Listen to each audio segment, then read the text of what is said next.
आज आपण बनवणार आहोत ज्वारीच्या पिठाच्या खुसखुशीत आणि चविष्ट पुऱ्या। या पुऱ्या इतक्या मस्त लागतात की चहा, दही, लोणचं आणि कोणत्याही भाजीसोबत अप्रतिम लागतात। अनेकांना ज्वारीच्या पिठाच्या पुऱ्या लाटताना फाटतात किंवा त्या नीट लाटता येत नाहीत।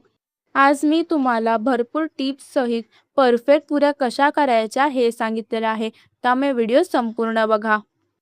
सर्वप्रथम मसाल्याचं वाटण तयार करून घेऊ।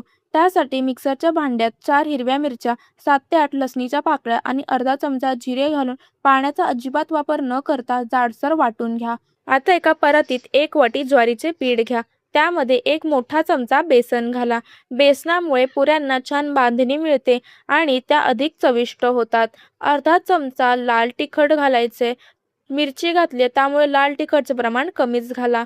पाव चमचा हळद, अर्धा चमचा धनेपूड, 1 चमचा पांढरे तीळ आणि पाव चमचा ओवा हातावर चोळून घाला।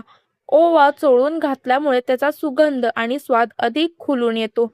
यानंतर थोडीशी कसुरी मेथी हाताने चुरून घाला। तिचे जाड देठ असतील तर ते काढून टाका। चवीनुसार मीठ घाला।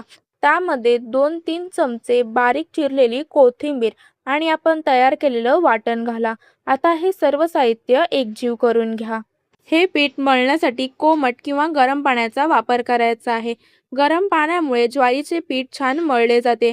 पुऱ्या लाटताना त्यांच्या कडा फाटत नाहीत आणि त्या अगदी सहज लाटता येतात। गरम पाणी थोडे थोडे घालत आधी चमच्याने मिसळून घ्या। पाणी थोडे कोमट झाल्यावर हाताने चांगले मळा। साधारण 5 मिनिटे पीठ रगडून मळले तर ते एकदम मऊ होते। त्यामुळे पुऱ्या करताना कुठल्याही प्रकारची चिरा पडत नाहीत। एक गोष्ट लक्षात ठेवा, हे पीठ मळून ठेवायचे नाही। पीठ तयार झाले की लगेच पुऱ्या लाटायला सुरुवात करा। ताज्या पिठाच्या पुऱ्या लाटल्या की पुऱ्यांना चिरा न पडता व्यवस्थित गोल गरगरीत पुऱ्या तयार होतात। पुरीसाठी पीठ मळताना पीठ थोडं घट्टच मळायचं। आता पिठाचे सारख्या आकाराचे छोटे छोटे गोळे करून घ्या। गोळे खूप मोठे किंवा खूप छोटे करू नका। मध्यम आकाराचे गोळे घेतले तर पुऱ्या एकसारख्या आणि छान तयार होतात। मध्यम आकाराचे गोळे घेतले तर सर्व पुऱ्या एकसारख्या तयार होतात आणि तळतानाही समान वेळ लागतो। ज्वारीच्या पुऱ्या करण्याच्या 2 पद्धती दाखवणार आहेत। तुम्हाला जी पद्धत सोयीस्कर वाटत असेल त्या पद्धतीने तुम्ही पुऱ्या करून घ्या। जर तुम्हाला ज्वारीच्या पिठाच्या पुऱ्या लाटण्याचा सराव असेल तर ही पद्धत सर्वात सोपी आहे। पोलपाटावर किंवा पिठाच्या गोळ्यावर तेल लावायची गरज नाही।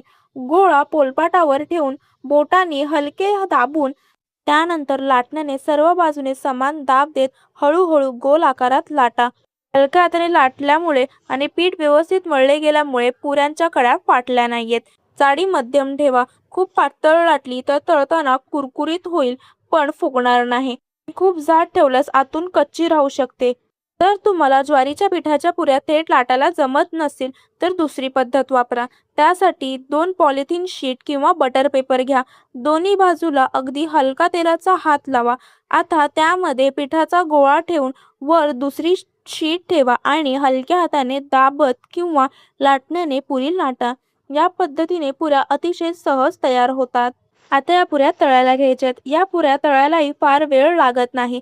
मध्यम गरम तेलात सोडल्या की काही क्षणात त्या छान फुलून सोनेरी रंगाच्या होतात। बाहेरून खुसखुशीत आणि आतून मऊ अशा या पुऱ्या खायला अतिशय चविष्ट लागतात। पुऱ्या तळायला घातल्या की सुरूचा 1 मिनिटभर त्यांना झारा लावायचा नाही। त्यांच्यावरचे बबल्स निघून गेले की दुसऱ्या साईडनी पलटून त्या तळून घ्यायच्या। तुम्ही बघू शकता किती छान टम्म अशी माझी पुरी फुललेली आहे। पुरी तळून झाले की ती एका टिश्यू पेपरवरती किंवा एका प्लेटमध्ये काढून घ्या। पद्धतीने उरलेल्या सर्व पुऱ्या तळून घ्यायच्या आहेत। मी 1 वाटी ज्वारीचे पीठ घेतले होते, त्यापासून साधारण 15 पुऱ्या तयार झाल्या। मी या रेसिपीमध्ये कसुरी मेथी वापरली आहे। तुम्ही इच्छित असाल तर ताजी मेथी वापरू शकता। ताजी मेथी नसेल तर फक्त कोथिंबीर घालून या पुऱ्या तितक्याच चविष्ट होतात। ही रेसिपी नाश्त्यासाठी, डब्यासाठी किंवा प्रवासात नेण्यासाठी उत्तम आहे। गरमागरम पुऱ्या, लोणचे, दही किंवा इतर कोणतीही भाजी सोबत अप्रतिम लागते। रेसिपी आवडली असल्यास व्हिडिओला एक लाईक नक्की करा। तुमच्या एक लाईकमुळे मला कळेल की तुम्हाला रेसिपी आवडली आहे। कमेंट करून नक्की सांगा की तुम्ही ही रेसिपी कुठून पाहताय।